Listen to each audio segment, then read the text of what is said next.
Roz, as you work with people who are single, what do you see are some of the challenges or issues they may face as they explore new relationships and intimacy? I think one of the major feelings that I've heard expressed is, I'm not sure I'm liking me or my body very much right this minute. How is somebody else going to be interested in me? And so I think that it's a signal that before people can begin to share their MS and their experience of MS with somebody else, they need to do their own work in terms of getting used to the idea that this is a new part of their lives, that they need to figure out how they're going to deal with it, and make room for it in their own personal experience, and realize that with a new diagnosis it may feel like this huge thing that's taking over everything, that it's really still just a part of who they are. And as they get more comfortable with the idea that, yes, I have MS, but it's not all of who I am, it's just a part of my life, then they're ready to begin to think about how they want to share it with other people they're meeting. And I think when we're dating, haven't done that in a long time, but when we're dating,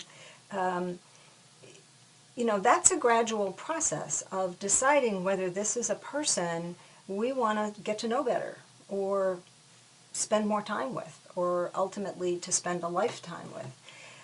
You don't have to do that on the first date. A first date is about getting to know this other person and deciding if this is somebody you want to spend any more time on. So if you feel the wish or the need to share information about your MS on the first date, that's fine. That's certainly okay. But I don't think one needs to feel that it's mandatory. It's just a time to get to know the other person.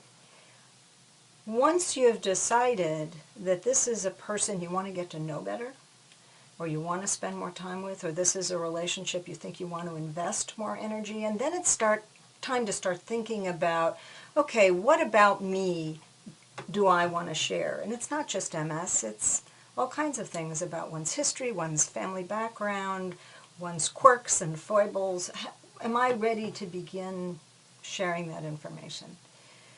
I think the real decision point for when it's important to get that information about MS out there is when you would want to know that kind of information about the other person. When would you want this person that you're getting to know to share vital health information or other information about themselves? And that's your best guide to when it's appropriate. People sometimes think, oh, it'll be easier. Once we know each other better, once there's a real commitment here, it'll be easier to share this health information. That's hardly ever the case. I think that the more you have invested in a relationship, the more important and critical it is to you, the greater the risk of sharing. And the fact of the matter is that some people that you're dating will be fine with your MS.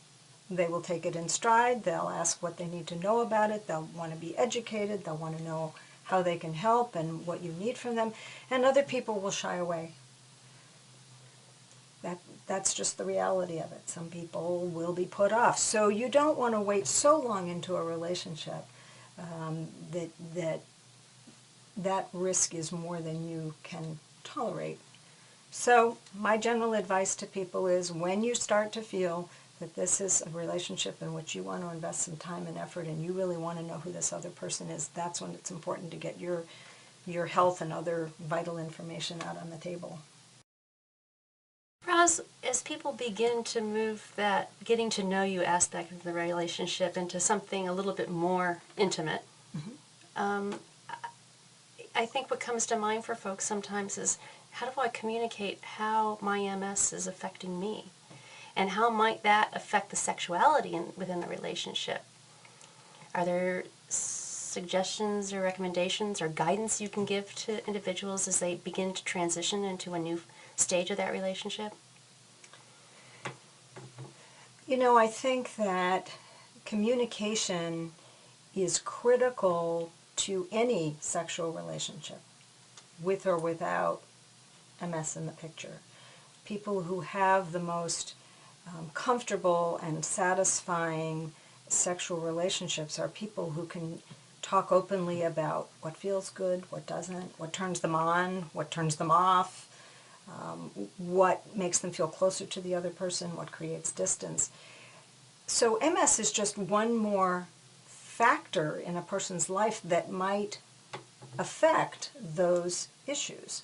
We know that MS can affect bodily sensations. We know it can affect sexual responses in men and women. We know it can change something that used to feel good into something that doesn't feel so good anymore, or can take feeling away altogether in certain parts of the body at certain times. And so being able to communicate with one's partner about that is critically important in MS, but it's no more critically important than it is for any couple that's trying to have a satisfying sexual relationship.